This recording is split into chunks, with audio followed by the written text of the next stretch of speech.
The grand ballroom of the St. Regis Hotel in Manhattan glimmered like a scene out of a dream. Chandeliers hung like frozen stars, casting their radiant glow on the immaculate attire of New York's elite. It was a night to celebrate success, power, and influence. At the center of it all stood William Carter, the heir to the Carter fortune, exuding the kind of confidence only a man born into privilege could possess. Tall, with chiseled features and piercing blue eyes, William looked every bit the billionaire playboy the tabloids adored. Yet, beneath the surface, he was a man driven by ambition, unyielding control, and an unshakable sense of superiority. He sipped his champagne and exchanged pleasantries with the city's most influential figures, seemingly untouchable. Until his father, Richard Carter, decided to drop a bombshell. "You're getting married," Richard announced, his voice as firm as steel. The elder Carter, a legend in the world of finance, was a man accustomed to giving orders and having them followed without question. William laughed, a sharp, humorless sound. "Surely you're joking?" "I'm not," Richard said, his tone brooking no argument. "The deal has already been made. You'll marry Savannah Bennett." Savannah Bennett. The name rang faintly familiar, though William could barely place her. The Bennetts were once a powerful family, but their empire had been crumbling for years. This deal, William realized, was little more than a lifeline for their failing fortunes. "This is absurd," William spat. "I won't be part of some corporate merger masquerading as a marriage." Richard leaned in, his expression unwavering. "You will. Because this isn't just about you, William. It's about the legacy of the Carter name." Later that evening, Savannah herself entered the ballroom. The moment she stepped in, the atmosphere shifted. She was striking, not in the conventional sense, but in a way that demanded attention. Her long auburn hair cascaded over her shoulders, and her emerald green dress hugged her figure perfectly, emphasizing her graceful posture. Her eyes, sharp and discerning, seemed to pierce through the frivolity of the event.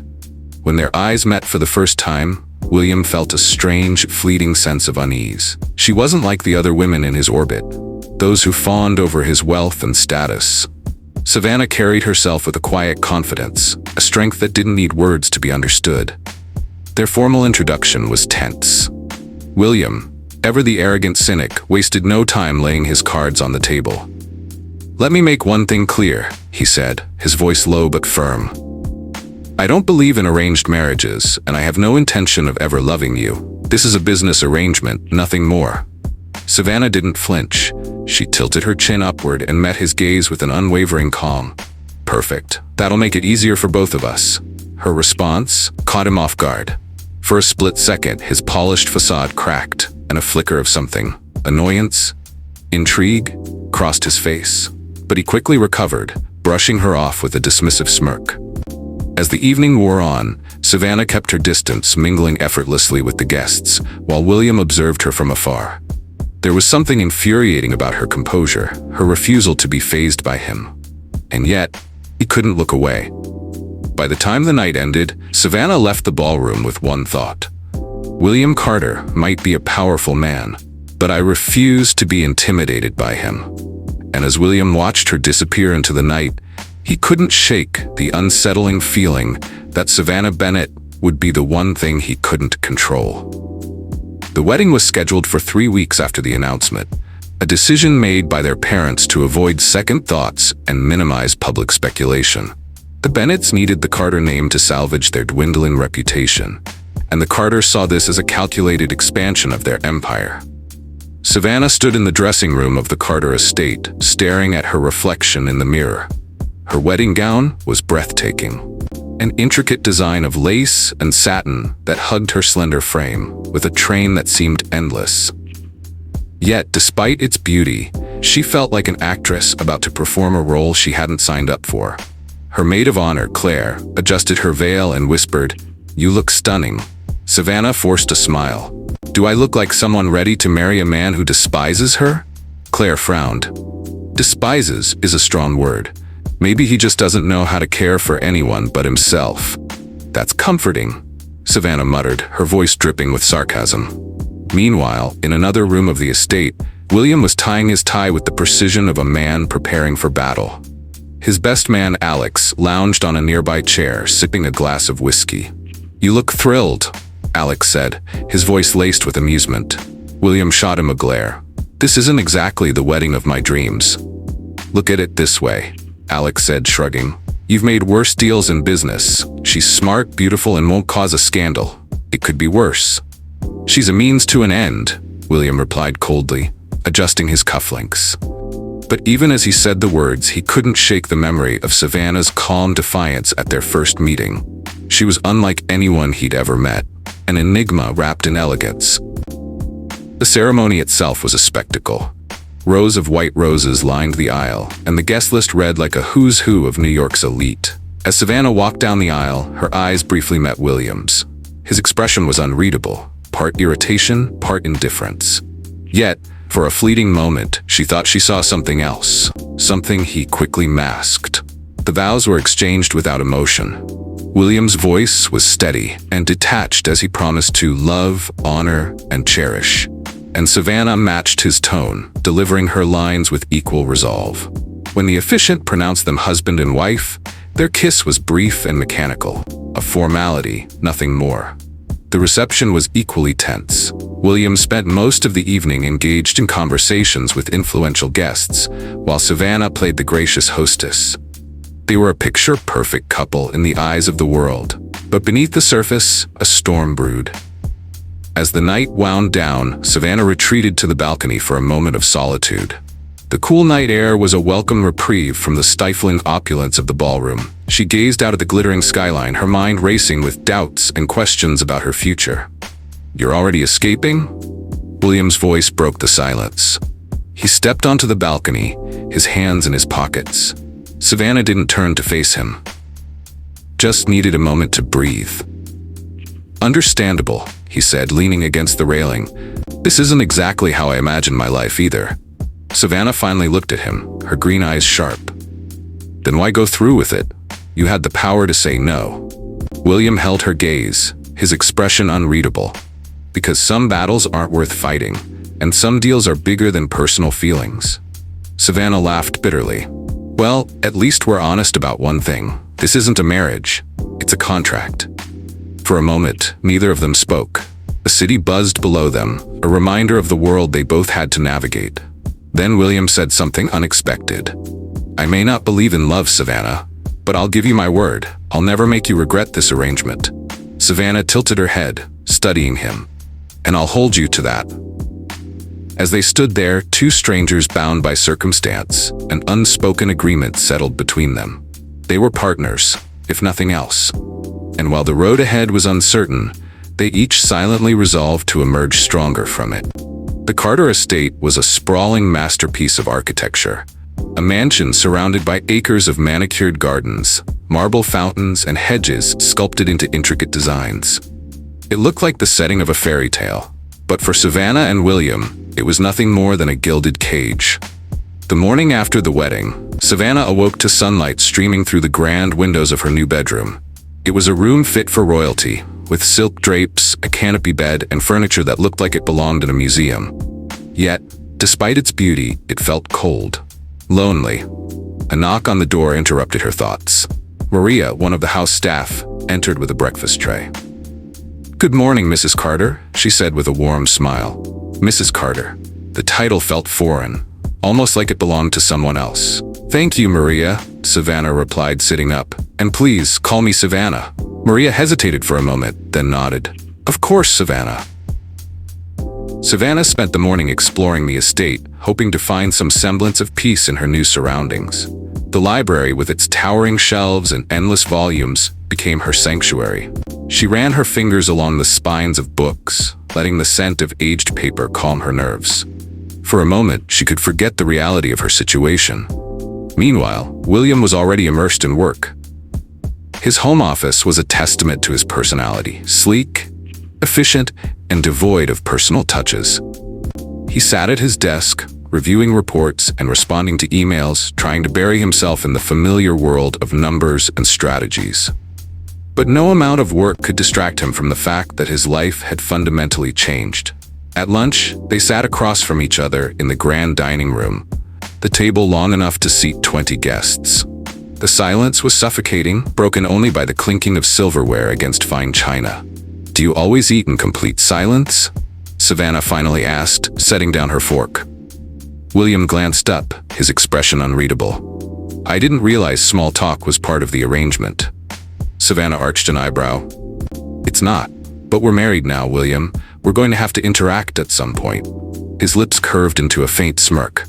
Interact? That sounds dangerously close to bonding. She rolled her eyes.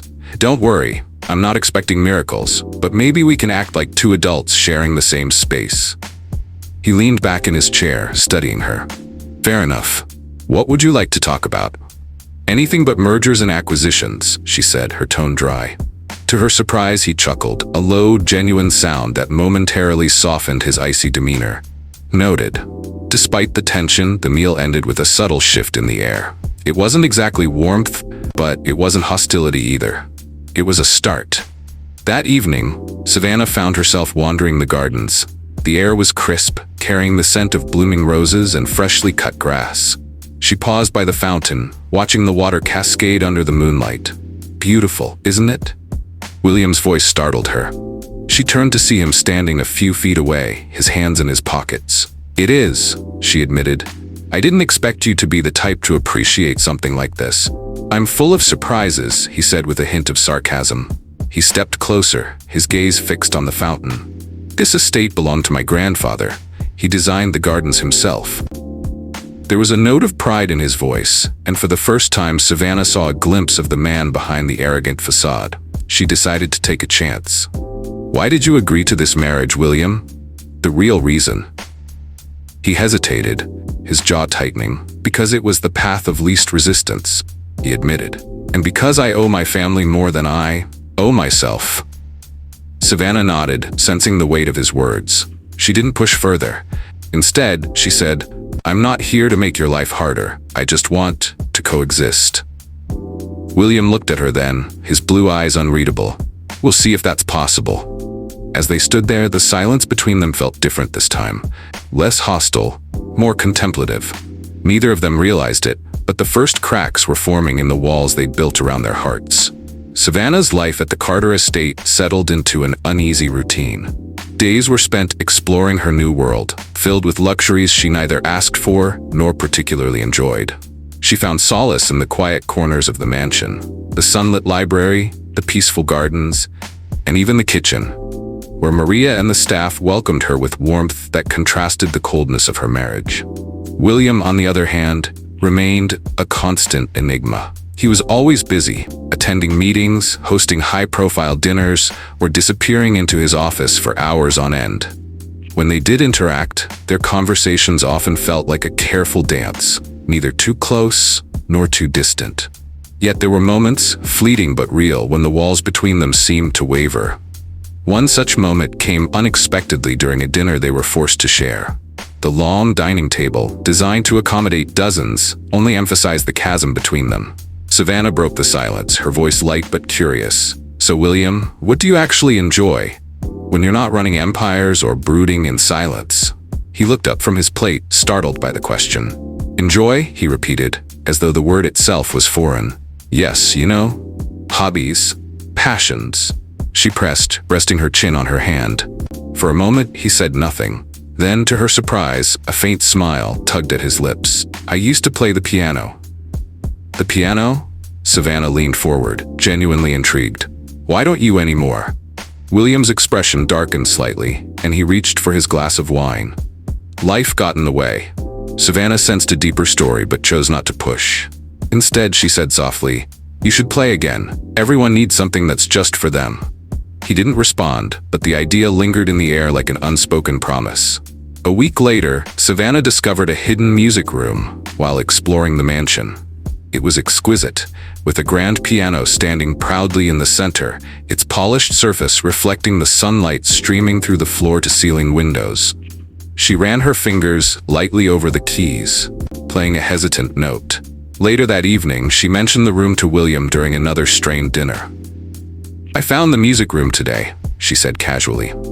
It's beautiful. You should show me how the piano sounds when someone who actually knows what they're doing plays it. William glanced at her, his expression unreadable. It's been years, so. I doubt you've forgotten how, she challenged, her tone playful but firm. For reasons he couldn't quite understand, William found himself agreeing. That night, after Savannah retired to her room, he ventured into the music room for the first time in years. Sitting at the piano, his fingers hovered over the keys, memories flooding back. Slowly, hesitantly, he began to play. The melody was soft at first, uncertain, but it grew richer with each note. Unbeknownst to him, Savannah had heard the faint strains of music and crept to the doorway, watching in silence. She leaned against the frame, mesmerized. In that moment, William wasn't the aloof billionaire she'd married. He was simply a man, vulnerable and real. When he finished, the last note lingering in the air, he turned and saw her. For a moment, neither spoke. Then Savannah said softly, "You're incredible." William stood, his mask of indifference returning. "It's just a hobby," he said dismissively, walking past her. But Savannah wasn't fooled. She'd seen a piece of him he rarely showed, and it left her wondering what else lay beneath his carefully constructed facade. The turning point. Their fragile truce took an unexpected turn during a charity gala a few days later. Savannah, dressed in a deep emerald gown that matched her striking eyes, was the picture of grace as she mingled with New York's elite. William, as usual, was the epitome of charm, commanding attention with every word. But as the night wore on, the subtle differences between them became glaringly obvious. When one guest made a disparaging comment about the Bennetts' financial troubles, Savannah stiffened, her cheeks flushing with anger. Before she could respond, William stepped in, his tone icy but lethal. "Savannah's family has more integrity than most of the people in this room combined. Perhaps you should think twice before speaking out of turn." The room fell silent, the guest shrinking under William's gaze. Savannah stared at him stunned. He had defended her, publicly, no less.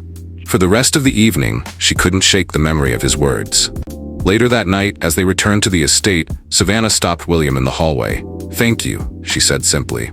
He looked at her, his usual arrogance replaced by something softer. "You don't need to thank me. No one disrespects my wife." The word wife hung in the air between them, heavy with meaning. And for the first time, Savannah wondered if there was more to William than she'd ever allowed herself to believe. It had been nearly 2 months since the wedding, and while William and Savannah remained bound by their unspoken truce, something between them had shifted. It wasn't love, not yet, but it wasn't the cold indifference that defined their early days either. They had begun to occupy the same spaces, sharing fleeting glances, small smiles, and on rare occasions, laughter. It was a fragile foundation, but it was enough to give Savannah a spark of hope. One morning, as Savannah sat in the library reading, she heard the unmistakable sound of William's voice echoing through the halls. It wasn't his usual calm, calculated tone. It was sharp, angry.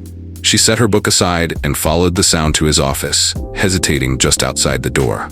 "I told you to fix this," William's voice boomed. "How am I supposed to clean up this mess if you can't handle the basics?" There was a pause, presumably as the person on the other end of the phone responded. When William spoke again, his voice was quieter but laced with frustration. "This isn't just business. It's my family's name on the line. Do your job." Savannah stepped back as the door flew open, and William stormed out, nearly colliding with her. He froze for a moment, his expression hardening when he realized she'd heard everything. "Eavesdropping, Savannah?" he asked coldly. "I wasn't eavesdropping," she replied calmly. "I heard you yelling and came to see if you were okay." "I'm fine," he said curtly, brushing past her. "You don't seem fine," she said, her voice softer now. "Whatever it is, you don't have to carry it alone." William stopped in his tracks, his shoulders tense. He turned to face her, and for the first time, she saw something raw in his eyes. Anger, yes, but also weariness. "That's where you're wrong. I've been carrying this alone my entire life, and I don't expect that to change." Before she could respond, he walked away, leaving her standing in the hallway, her heart aching for reasons she didn't fully understand. A glimpse into the past. That evening, Savannah found herself in the music room, her fingers idly playing a simple tune on the piano. She hadn't intended to stay long, but the act of playing, however clumsily, brought her a sense of calm. She was so engrossed that she didn't notice William standing in the doorway until he cleared his throat. She turned, startled. I didn't hear you come in." "I didn't mean to interrupt," he said, stepping into the room. "You play?" "Not well," she admitted with a small laugh. "It's more of a distraction than anything." He nodded, walking to the piano and sitting beside her. "Let me show you something."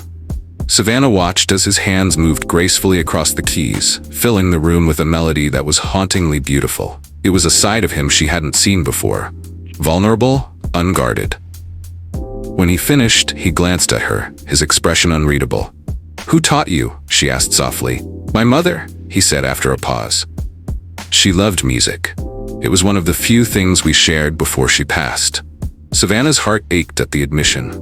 She reached out, her hand lightly brushing his. "I'm sorry." William looked at her, and for a moment, his usual defenses seemed to falter. "It was a long time ago," he said quietly. "But thank you." The unexpected dinner. A few days later, William surprised Savannah by asking her to join him for dinner. Not in the grand dining room, but in the smaller, more intimate breakfast nook. "I thought we could try something different," he said as they sat down. Savannah raised an eyebrow, clearly amused. "And by different, you mean actually spending time together?" He smirked. "Don't get used to it." The meal was surprisingly pleasant, their conversation flowing more easily than either of them expected. They talked about everything from Savannah's favorite books to William's travels, each learning things about the other that chipped away at their preconceived notions. By the time dessert was served, a decadent chocolate soufflé, Savannah was laughing at one of William's rare but sharp-witted jokes. It was a moment of levity, a glimpse of what could be if they allowed themselves to let go of their defenses. As the evening drew to a close, Savannah couldn't help but feel a flicker of something she hadn't expected: admiration. William, for all his flaws, wasn't the cold-hearted man she'd believed him to be. He was complicated, yes, but beneath the arrogance and control was a man who had been shaped by loss and responsibility. And perhaps, she thought, there was hope for them yet. The days following their intimate dinner marked a subtle yet undeniable shift between William and Savannah. The air between them, once charged with tension and mistrust, now held a cautious curiosity. They found themselves lingering in each other's presence more often, whether it was in the library, the gardens, or even during breakfast, where William had begun to ask Savannah about her plans for the day. But for every step forward, there seemed to be a force pulling them back. William, despite his growing affection for Savannah, was still a man bound by the weight of his past and his relentless need for control. And Savannah, though drawn to him, couldn't ignore the walls he continued to build around his heart. The business trip. One morning, as Savannah sipped her coffee in the sunlit kitchen, Maria handed her a handwritten note from William. It was brief, almost clinical. "Savannah, I'll be traveling to Chicago for a few days on business. I trust you'll manage just fine in my absence. William." She stared at the note, a pang of disappointment tugging at her. He hadn't even told her in person. That evening, Savannah sat alone in the music room, the silence of the mansion pressing down on her. Her fingers drifted over the piano keys, playing a melody she barely remembered from her childhood. As the soft notes filled the room, she wondered what it was about William that made her care so much. In Chicago, William was immersed in meetings and negotiations, his mind consumed by the complexities of a high-stakes deal. Yet no matter how much he tried to focus, thoughts of Savannah lingered in the corners of his mind. He pictured her in the library, curled up with a book, or in the gardens, her hair catching the sunlight. For the first time, he found himself questioning the life he'd always known. Was success worth the loneliness? And was he truly capable of letting someone in? The call on his second night away, William made an impulsive decision. He picked up his phone and called Savannah. She answered on the second ring, her voice tinged with surprise. "William? I didn't wake you, did I?" he asked, his tone unusually hesitant. "No, I'm still up," she said. "Is everything okay?" He hesitated. He hadn't called with any particular reason, but now that he had her on the line, he found himself wanting to hear her voice. "I just wanted to check in, see how you're managing." Savannah smiled faintly, though he couldn't see it. "I'm fine, William. The mansion hasn't burned down, if that's what you're worried about." He chuckled softly, the sound warming her. "Good to know." There was a pause, a comfortable silence that neither of them rushed to fill. Then Savannah said, "I hope Chicago's treating you well." "It's fine," he replied, though the truth was far more complicated. "But I suppose I'll be glad to get home." "Home," Savannah repeated, her voice soft. "That's an interesting word." William frowned. "What do you mean?" She hesitated, choosing her words carefully. "It's just, I've never felt at home in that mansion. I wonder if you have." Her words struck a chord he hadn't expected. "Maybe not," he admitted quietly, "but that doesn't mean it can't change." For a moment, the distance between them felt smaller, as though they were standing in the same room instead of hundreds of miles apart. "I should let you get back to your evening," he said reluctantly. "Good night, William," she said, her voice warm. "Good night, Savannah." The return. When William returned to the estate 3 days later, he found Savannah in the garden, pruning roses with Maria. The sight of her, relaxed and laughing at something Maria said, stopped him in his tracks. She looked happy, and for reasons he couldn't fully understand, that made him happy too. "Back already?" Savannah teased when she noticed him. "Didn't want you to get too comfortable without me," he replied, a faint smirk tugging at his lips. As they walked back to the mansion together, their conversation flowed easily. For the first time, William felt a sense of peace in her presence, a feeling he hadn't realized he'd been missing. The storm later that evening, as rain lashed against the windows, William and Savannah found themselves in the living room, sharing a bottle of wine. The storm outside mirrored the emotions swirling between them, unpredictable, powerful, and impossible to ignore. "You never talk about your family," Savannah said suddenly, breaking the comfortable silence. "Not really." William stiffened, his jaw tightening. "There's not much to say." "I think there's plenty to say," she countered gently, "but only if you want to." He stared into his glass, the weight of her words pressing down on him. Finally, he said, "My mother died when I was 12. My father, he threw himself into work after that, and I guess I did the same." Savannah's heart ached at the quiet pain in his voice. "I'm sorry, William." He looked at her then, his blue eyes searching hers. "You don't have to keep saying that." "Maybe not," she said softly, "but I mean it." For a moment, he considered reaching for her hand, letting her in just a little more. But old habits died hard, and instead, he turned away. As the storm raged on, Savannah realized something important. William Carter wasn't just a man who built walls. He was a man who desperately wanted someone to care enough to tear them down. The morning after the storm was crisp and serene, the sky an unblemished blue. The contrast between the chaotic night and the calm day mirrored the subtle yet palpable shift between William and Savannah. It wasn't just the wine or the shared confessions. Something deeper had begun to take root, but neither of them was ready to name it. The proposal. A few days later, William approached Savannah with an idea. "There's a charity gala in the Hamptons this weekend. I thought you might want to come." Savannah blinked, surprised. "You're asking me to accompany you?" William smirked. "Don't make it sound so dramatic. It's a formal event, and you're my wife. It would look appropriate." Savannah crossed her arms, pretending to consider. "Appropriate, huh? Well, since you put it so romantically, how could I say no?" For the first time in what felt like forever, William laughed. A genuine, rich sound that made Savannah's heart flutter in a way she hadn't anticipated. The gala. The Carter Estate's black limousine pulled up to the grand venue in the Hamptons, where towering columns and glittering chandeliers welcomed New York's elite. Savannah stepped out, her gown a deep sapphire blue that hugged her figure elegantly, her hair swept into an intricate updo. She felt William's eyes on her and couldn't help but glance his way. "You look." He hesitated, searching for the right words. "Incredible." She smiled, a warmth blooming in her chest. "Thank you. You clean up nicely yourself."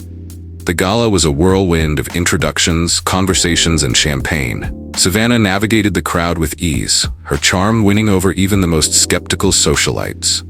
William, ever the composed businessman, watched her with a mixture of admiration and something else he couldn't quite name. But the evening wasn't without its challenges.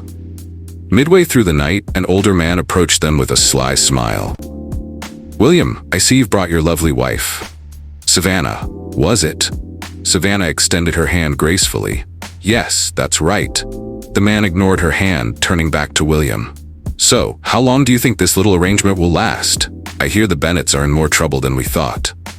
Savannah's heart sank, but before she could respond, William stepped forward, his voice sharp and commanding. "That's enough, Harold." The man raised an eyebrow. "I'm just saying."